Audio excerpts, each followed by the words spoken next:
브라질 남부 끝이 보이지 않는 팜파스 대평원.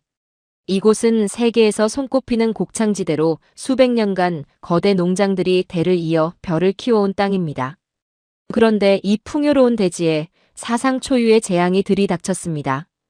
어떤 화학약품을 쏟아부어도 죽지 않는 돌연변이 슈퍼 잡초가 평원을 집어삼키기 시작했고, 하루아침에 축구장 100개 면적의 벼를 갉아먹어 치우는 괴물 우렁이 떼가 창궐한 겁니다.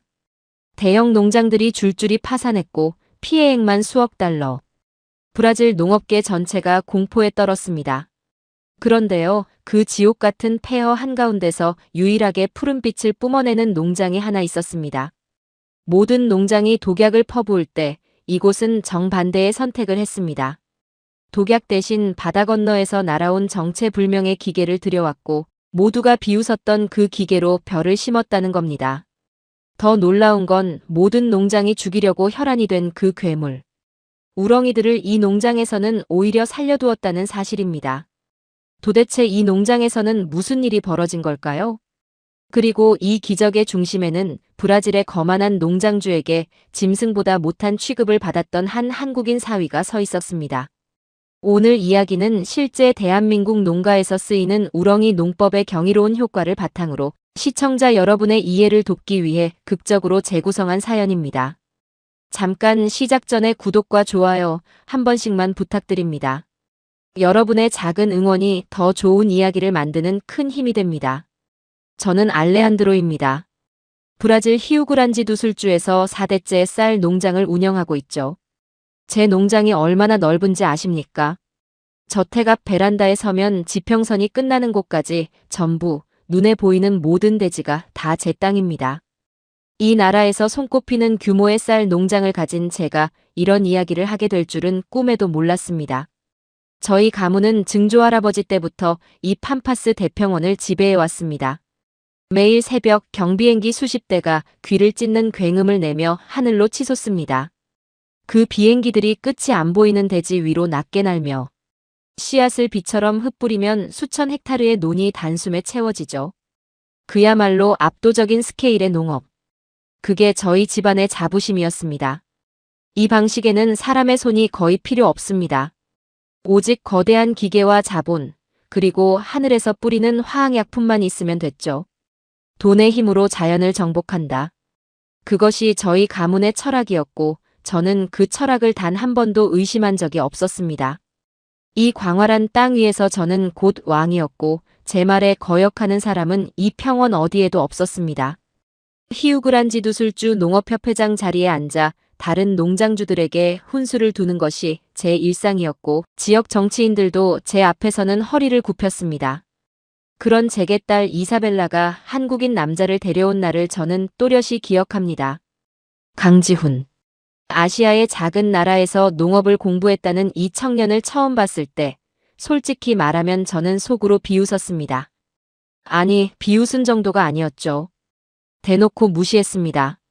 식탁에서 지훈이 입을 열 때마다 저는 포크를 내려놓고 코웃음을 쳤고, 농장 일에 대해 한마디라도 꺼내면 자리를 박차고 일어났습니다. 좁디 좁은 땅에서 손으로 흙을 만지작거리며 농사를 짓는 나라의 사람이 이 광활한 브라질의 농업을 뭘 안다고. 저는 진심으로 뼛속 깊이 그렇게 믿고 있었습니다. 지훈이 가져온 한국 농업 관련 서적들을 쓰레기통에 쳐넣은 적도 있죠. 사위에게 한 번도 농장 구경을 시켜준 적이 없었고, 가족 모임에서도 그를 허드렛 일이나 시키며 하인 취급했습니다.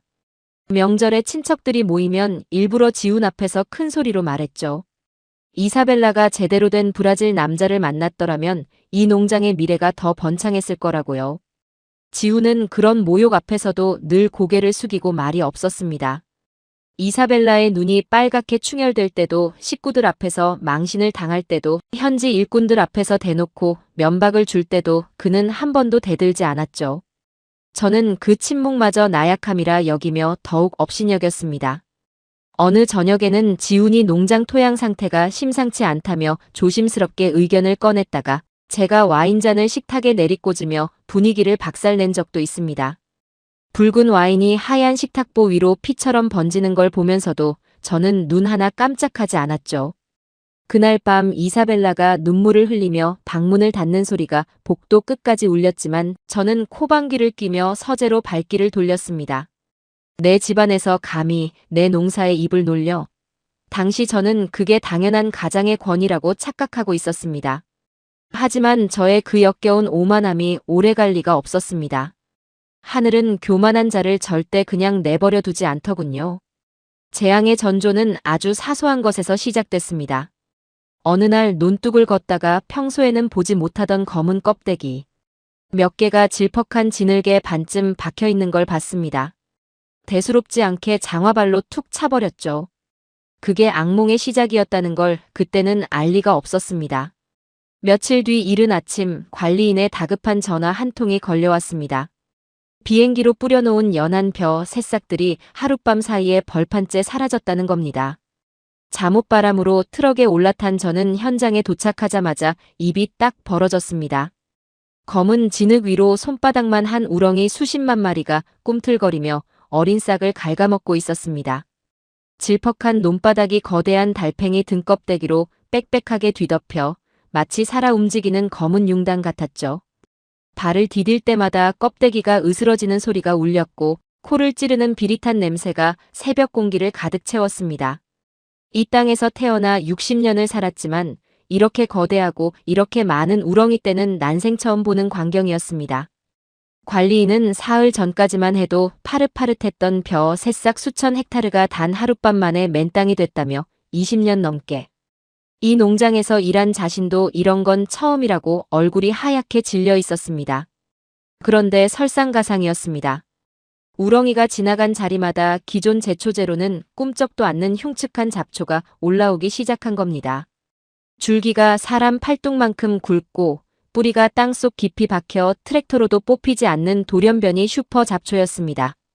한 뼘짜리 새싹이 불과 며칠 만에 허리 높이까지 치솟아 벼가 햇빛을 받을 틈조차 주지 않았습니다. 우렁이는 벼를 먹어치우고 잡초는 남은 땅을 점령하고 그 둘이 합작으로 저희 대평원 전체를 녹색 지옥으로 뒤바꿔 놓고 있었죠. 하늘에서 내려다보면 한때 황금빛이던 논이 검은 우렁이와 흉측한 잡초로 뒤덮여 마치 대지에 종양이 퍼져나가는 것 같았습니다.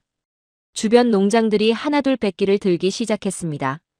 수백 년 역사의 명문 농장들이 한 달도 못 버티고 파산 서류에 도장을 찍었죠.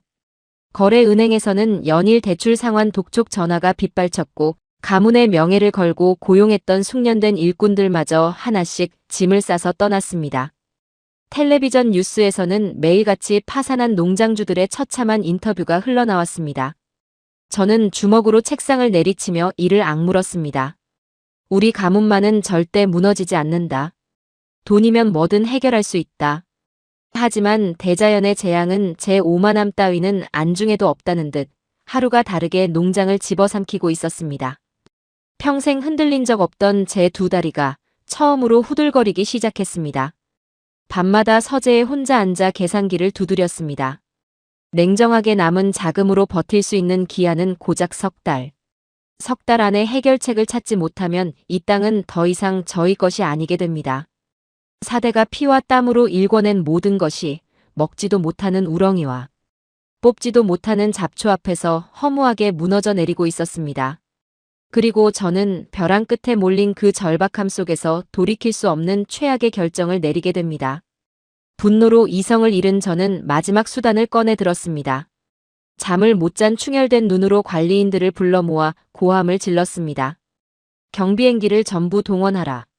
약품 농도를 최대로 올려라. 이번에는 확실하게 끝을 본다. 관리인들의 얼굴에 불안한 기색이 스쳤지만 누구도 감히 반대 의견을 내지 못했습니다. 제 명령에 따라 경납고에 잠들어 있던 모든 경비행기가 하늘로 떠올랐습니다. 이전보다 수십 배는 독한 맹독성 살충제와 제초제를 실은 비행기들이 일제히 대평원 위를 선회하기 시작했죠. 그날의 광경을 저는 평생 잊지 못합니다. 비행기들이 지나가는 자리마다 뿌옇고 노르스름한 약품 안개가 대지를 뒤덮었습니다. 마치 하늘에서 독약비가 내리는 것 같았죠. 공기 중에 톡 쏘는 화학약품 냄새가 진동했고 비행기 소음과 함께 그 자극적인 냄새가 수 킬로미터 밖까지 퍼져나갔습니다. 저는 저택 베란다에 서서 팔짱을 끼고 그 광경을 내려다보며 쾌감에 젖었습니다. 제 코끝에도 약품 냄새가 살짝 느껴졌지만 그때는 그것이 승리의 냄새라고 착각했죠. 이 정도 독약 세례를 받으면 아무리 질긴 우렁이라도 전멸할 거라 확신했거든요. 하지만 재앙은 제 상상을 뛰어넘는 끔찍한 방향으로 번져갔습니다. 독약 살포 사흘 뒤 아침 일찍 결과를 확인하러 논에 나가보니 눈을 의심했습니다. 우렁이들은 죽기는커녕 오히려 더 거대해져 있었습니다. 나중에 알게 된 사실이지만 약한 개체만 죽고 살아남은 놈들이 더 맹렬하게 번식한 겁니다. 독약에 내성이 생긴 괴물들이었죠. 그 녀석들은 이전보다 더 미친 듯이 벼를 뜯어먹었고 슈퍼 잡초 역시 제초제에 면역이 생긴 듯 오히려 더 빠르게, 더 흉측하게 퍼져나갔습니다. 돈을 쏟아부을수록 상황은 악화됐습니다. 자연을 힘으로 찍어 누르겠다는 제 전략이 완전히 역효과를 낸 겁니다. 화학약품 회사 영업사원만 신이 났죠. 약이 안 듣는다고 하면 더 비싸고 더 독한 신제품을 기다렸다는 듯이 들고 달려왔으니까요. 저는 그 독약을 마치 구원의 약처럼 받아들였습니다. 땅이 죽어갔습니다. 말 그대로 썩어 들어간 겁니다. 맹독성 약품이 스며든 토양은 검게 변색되며 손으로 움켜쥐면 악취를 풍기는 진흙덩어리가 되었고 한때 맑았던 관계 수로에서는 물고기 사체가 하얀 배를 드러내며 둥둥 떠올랐습니다. 논 가장자리를 걸으면 발밑에서 구역질 나는 썩은 냄새가 올라왔죠. 농장 주변 마을의 우물물에서까지 화학약품 냄새가 나기 시작했다는 소문이 돌았고 마을 주민들의 항의가 빗발쳤습니다. 가축들도 병들기 시작했다는 이야기까지 들렸죠. 그래도 저는 멈추지 않았습니다. 더 뿌려라. 더 독한 걸로 바꿔라. 미친 사람처럼 약품 주문을 늘렸습니다. 제가 지키려는 것이 농장인지 아니면 제 알량한 자존심인지도 분간이 안 되는 지경이었죠. 집안에 들어와도 옷에 밴 약품 냄새가 가시질 않았습니다. 그런데 진짜 재앙은 따로 있었습니다. 그것은 돈으로 환산할 수 없는 차라리 농장 10개를 잃는 것보다 더 가혹한 벌이었습니다. 독성 농약이 바람을 탔습니다. 팜파스 평원이라는 곳이 원래 그렇습니다. 나무 한 그루, 언덕 하나 없이 탁 트인 벌판이니 바람을 막을 것이 아무것도 없어요. 약품 안개가 바람을 타면 수십 킬로미터를 거침없이 날아갑니다. 그 눈에 보이지 않는 독한 입자들이 저희 저택의 열린 창문을 통해 소리 없이 안으로 밀려들었고 제 세상에서 가장 소중한 존재를 공격했습니다. 새 살배기 손자 레오였습니다.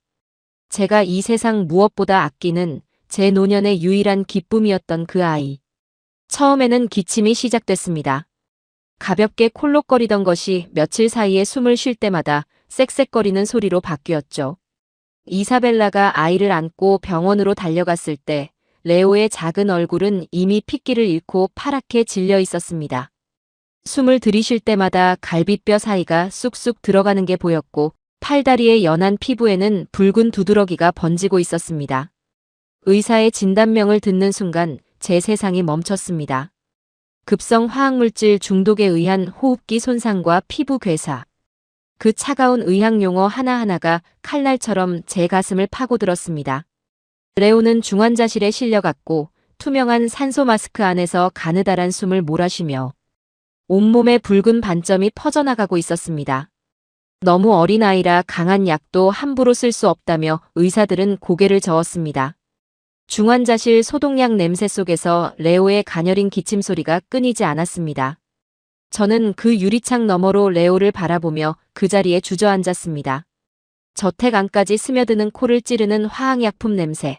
그 냄새가 이 아이의 숨통을 조이고 있었다는 사실을 그제야 깨달은 겁니다. 내가 뿌린 독이 내가 사랑하는 손자를 죽이고 있었습니다.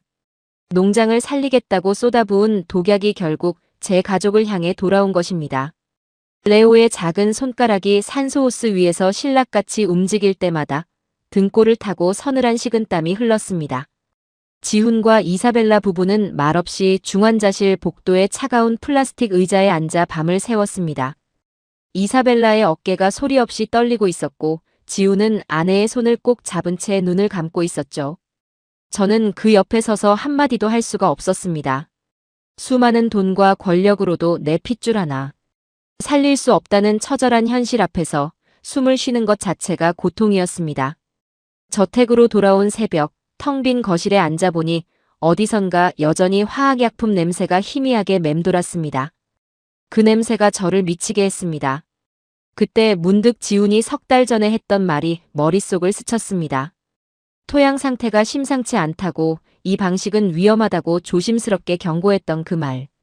저는 와인잔을 깨며 그 입을 막았었죠. 그때 제가 들었더라면 이 아이가 여기 누워있지 않았을 겁니다. 소독약 냄새 가득한 그 늦은 밤 복도에서 그 뒤늦은 깨달음이 저를 갈기갈기 찢어 놓았습니다. 하지만 저는 여전히 고개를 숙일 줄 몰랐습니다. 인정하기엔 제 자존심이 너무나 단단하게 굳어 있었으니까요. 농장은 폐허가 되어가고 손자는 중환자실에 누워있고 빚은 눈덩이처럼 불어나고, 그런데도 저는 여전히 제가 옳다고, 더 강한 약을 쓰면 된다고 스스로를 속이고 있었습니다. 참으로 한심하고 참으로 비겁한 늙은이였습니다. 바로 그때였습니다. 모두가 포기한 그 순간에 뜻밖의 사람이 자리에서 벌떡 일어섰습니다. 병원에서 돌아온 다음 날 밤, 저는 서재에 틀어박혀 농장 매각 서류를 들여다보고 있었습니다. 창밖으로 팜파스 평원의 검은 실루엣이 보였지만 한때 저를 벅차게 만들던 그 광경이 이제는 거대한 무덤처럼 느껴질 뿐이었습니다. 더 이상 방법이 없었습니다. 손자는 중환자실에서 산소 마스크에 의지해 겨우 숨을 쉬고 있고, 농장은 우렁이와 잡초에 완전히 점령당했고 빚은 감당할 수 없을 만큼 불어나 있었죠. 4대에 걸쳐 피와 땀으로 지켜온 이 땅을 포기해야 한다는 현실이 온몸을 짓눌렀지만 더는 어쩔 도리가 없었습니다. 관리인들에게 조용히 매각 절차를 알아보라고 지시한 참이었죠. 브라질 농업의 황제라 불리던 이 알레한드로가 항복 서류에 서명을 하려 하고 있었습니다. 펜을 들었다가 놓기를 몇 번이나 반복했는지 모릅니다. 서명란 위에서 펜이 멈출 때마다 증조할아버지의 초상화가 벽에서 저를 내려다보는 것 같았죠. 그때 서재 문이 벌컥 열렸습니다.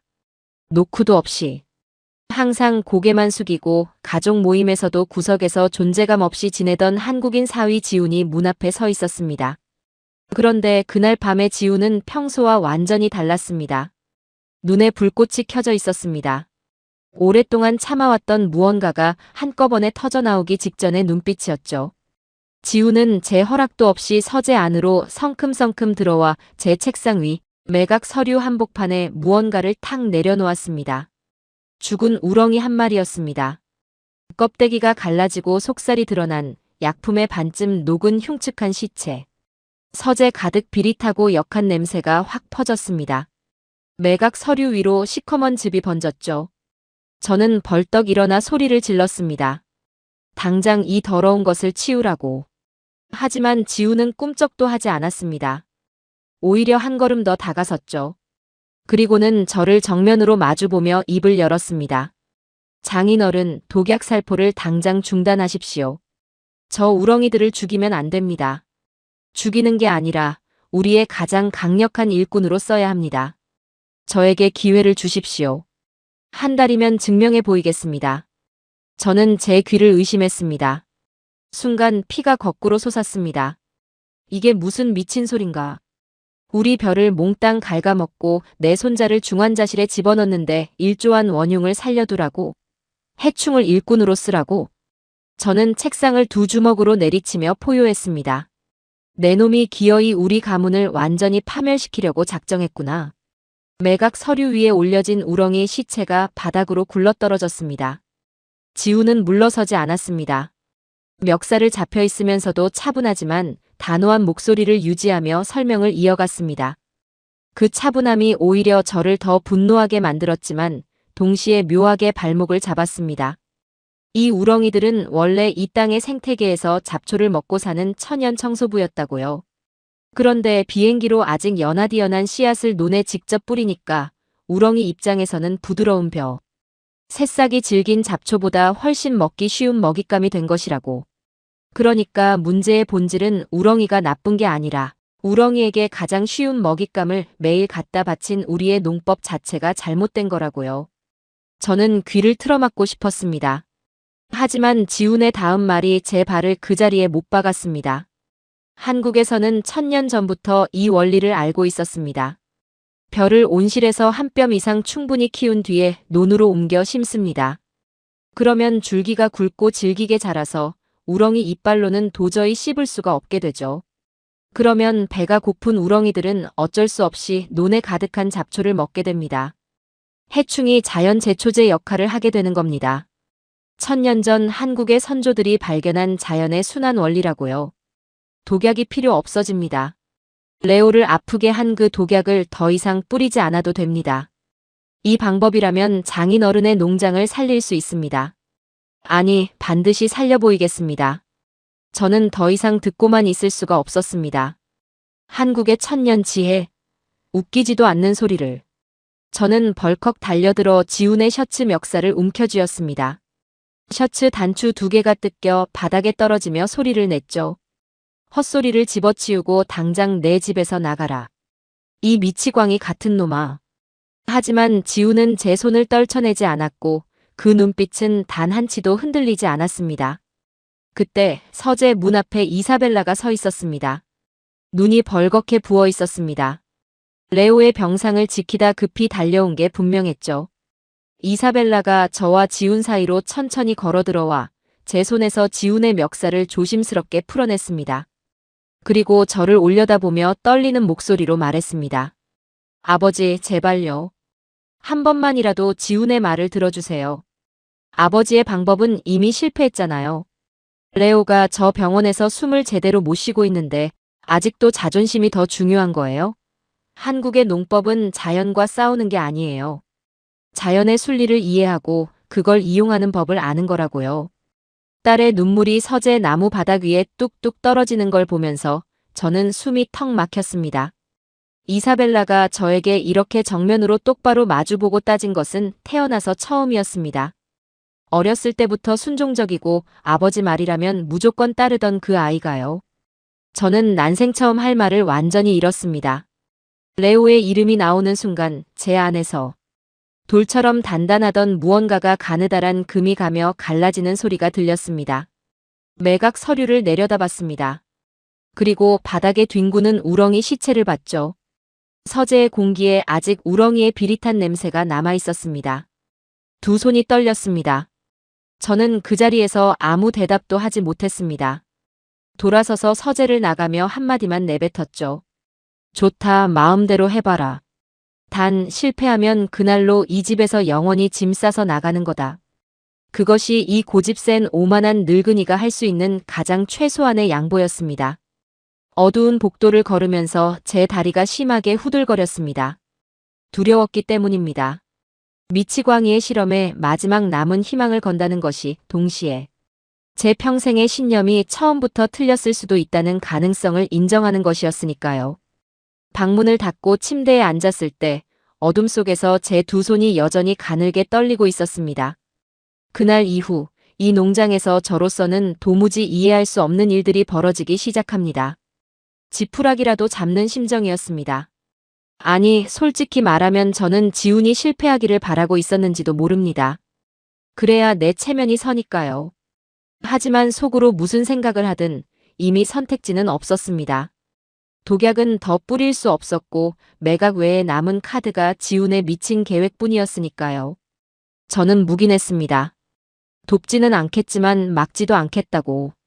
그 비겁한 태도가 당시 제가 보여줄 수 있는 최대한이었습니다. 지훈과 이사벨라 부부는 그 다음 날부터 미친 듯이 움직이기 시작했습니다. 이사벨라는 자신이 결혼 전부터 모아둔 전 재산을 통장에서 전부 빼냈습니다. 은행 직원이 2번이나 확인할 만큼 큰 금액이었죠. 결혼 전에 상파울루에서 디자이너로 일하며 10년 가까이 꼬박꼬박 모은 전 재산이었습니다. 그 돈으로 브라질 세관의 복잡한 수입 절차를 뚫고 한국에서 정체불명의 농업기계 여러 대를 긴급 항공 화물로 공수해왔습니다. 세관 서류만 해도 수십 장이 필요했고 통관에만 열흘 넘게 걸렸다고 합니다. 브라질에 이런 기계를 수입한 전례가 없어서 세관에서도 이게 뭔지 몰랐다나요. 이사벨라가 매일 세관 사무실을 들락거리며 서류와 씨름하는 동안 지훈은 농장 한쪽에 허름한 간이 온실을 맨손으로 짚고 있었습니다. 드디어 기계가 도착한 날, 저는 멀찍이서 팔짱을 끼고 지켜봤습니다. 트럭에서 내려진 것은 저희 경비행기에 비하면 우스꽝스러울 만큼 작고 볼품없는 기계였습니다. 이항기라고 부른다더군요. 한국에서 별을 심을 때 쓰는 기계라고. 잠깐 여기서 이 두 기계의 차이를 좀 설명해야 이해가 되실 겁니다. 저희 농장의 경비행기는 날개폭만 해도 십수미터가 넘습니다. 엔진 소리는 수킬로미터 밖에서도 우르릉 울리고 비행기가 지나가면 땅이 진동하죠. 하늘을 수십 대가 뒤덮으며 대지 위로 씨앗과 약품을 폭포처럼 쏟아내는 장관은 이 지역 농업의 상징이자 자부심이었습니다. 경비행기 조종석에서 내려다보면 내 땅이 끝없이 펼쳐지는데 그 위에서 느끼는 정복감이란 이루 말할 수 없죠. 그런데 지운이 바다 건너 들여온 이 한국 기계라는 것은 어떻습니까? 고작 사람 키 정도의 높이에 폭도 2미터가 채 안 되는 조그만 기계였습니다. 하늘을 나는 게 아니라 진흙탕 논바닥을 기어다니며 묘목을 한 줄 한 줄 천천히 심어 나가는 물건이었습니다. 하늘을 나는 거인과 진흙을 기는 난쟁이. 그 대비가 너무나 극명하고 우스꽝스러워서 솔직히 코웃음이 나왔습니다. 지우는 하늘에서 씨앗을 뿌리는 우리의 방식을 완전히 뒤집었습니다. 먼저 온실에서 벼 모종을 한 뼘 이상 크고 튼튼하게 키워냈습니다. 매일 아침 지훈이 직접 온실에 들어가 물의 온도를 확인하고 모종의 상태를 하나하나 점검했습니다. 줄기가 사람 손가락만큼 굵어지고 뿌리가 단단하게 자리 잡을 때까지 약 3주간 정성스럽게 돌본 겁니다. 저희는 씨앗을 하늘에서 그냥 흩뿌렸는데 이 사람은 모종 하나하나를 마치 자식처럼 정성스럽게 키우고 있었습니다. 그리고 그 튼튼한 모종을 이항기에 올려놓고 논에 일정한 간격으로 정교하게 꽂아 넣는 작업을 시작했습니다. 이른바 한국식 모내기였습니다. 한국에서는 수백 년, 아니 1000년 넘게 이 방식으로 벼를 심어왔다고 지훈이 설명했지만 현지 사람들 귀에는 들어올 리가 없었죠.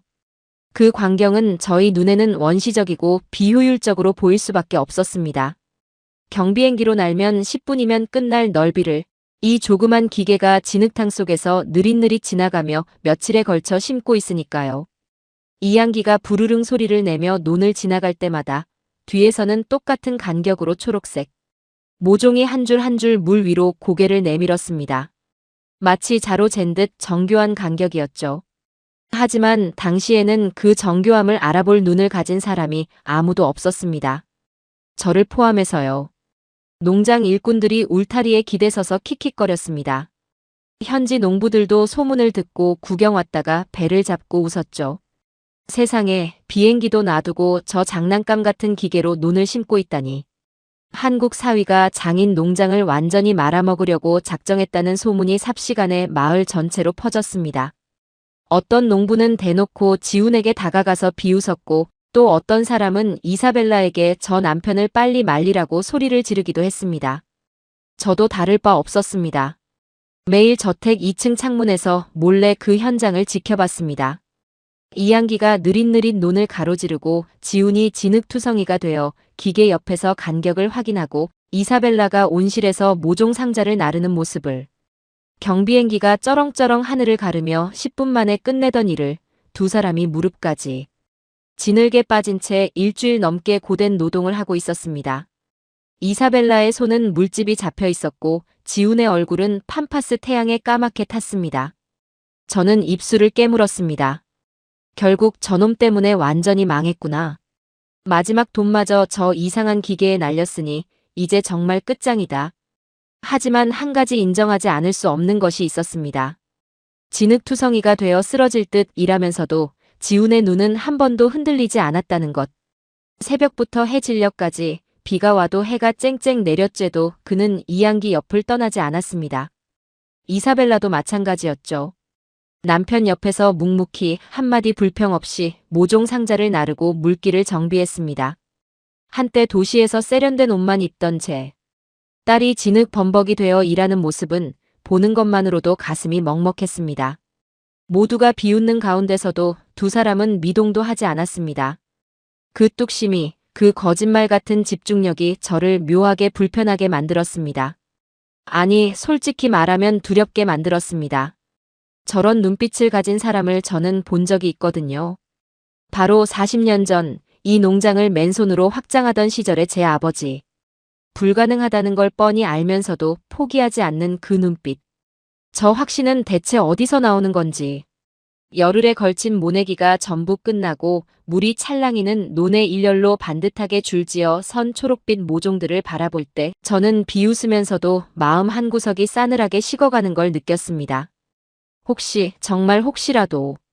그 생각을 떨쳐내려 고개를 세차게 저었습니다. 아직은 인정할 수 없었습니다. 하지만 운명은 이미 놀라운 답을 준비하고 있었습니다. 며칠 뒤 제 눈으로 직접 목격하게 됩니다. 모내기가 끝나고 닷새째 되던 날이었습니다. 새벽에 눈이 떠졌는데 이상하게 다시 잠이 오질 않았습니다. 묘한 불안감이 가슴을 짓눌렀죠. 결국 침대를 박차고 일어나 아무에게도 알리지 않고 혼자 트럭을 몰아 논으로 향했습니다. 지훈이 모내기를 한 구역이 어떻게 됐는지 내 눈으로 직접 확인하고 싶었습니다. 솔직히 말하면 실패한 현장을 먼저 보고 싶었던 것인지도 모릅니다. 논둑에 도착했을 때 동이 트기 직전이라 대평원은 아직 어둠에 잠겨 있었습니다. 트럭 헤드라이트를 끄고 내렸는데 그 순간 귀를 의심했습니다. 어둠 속에서 기묘한 소리가 들려왔거든요. 사각, 사각, 사각. 아니 수십만 개의 작은 입이 동시에 무언가를 씹어먹는 소리. 끊임없이, 쉼없이 사방에서 들려오는 그 소리가 어둠 속의 평원을 가득 채우고 있었습니다. 처음에는 등골이 오싹해졌습니다. 소름이 발끝부터 머리끝까지 훑었죠. 이 소리는 분명히 우렁이 떼가 무언가를 먹어치우는 소리였습니다. 벼를 먹고 있는 거라고 직감했습니다. 끝장이구나. 지훈의 실험도 결국 실패했어. 이제 정말로 모든 게 다 끝났다. 무릎에 힘이 빠졌습니다. 하지만 너무 어두워서 무엇이 벌어지고 있는지 눈으로 확인할 수가 없었습니다. 저는 논둑에 쪼그리고 앉아 온 신경을 귀에 집중한 채 날이 밝기를 기다렸습니다. 그 긴 시간 동안 사각사각 소리는 한순간도 멈추지 않았고 오히려 점점 더 또렷하게 커져만 갔습니다. 하지만 날이 밝으면서 제 두 눈은 상상조차 못했던 광경을 목격하게 됩니다. 어스름이 걷히고 팜파스의 첫 햇살이 논 위를 비추기 시작했습니다. 저는 두 눈을 비비고 또 비볐습니다. 도저히 믿을 수가 없었거든요. 지훈이 이양기로 심어놓은 벼들이 멀쩡하게 서 있었습니다. 아니, 멀쩡한 정도가 아니었습니다. 온실에서 튼튼하게 키운 뒤 옮겨 심은 벼들은 줄기가 어른 손가락만큼 굵고 질겼는데 우렁이 떼가 그 주변을 맴돌고는 있었지만 단 한 포기도 먹지 못하고 있었습니다.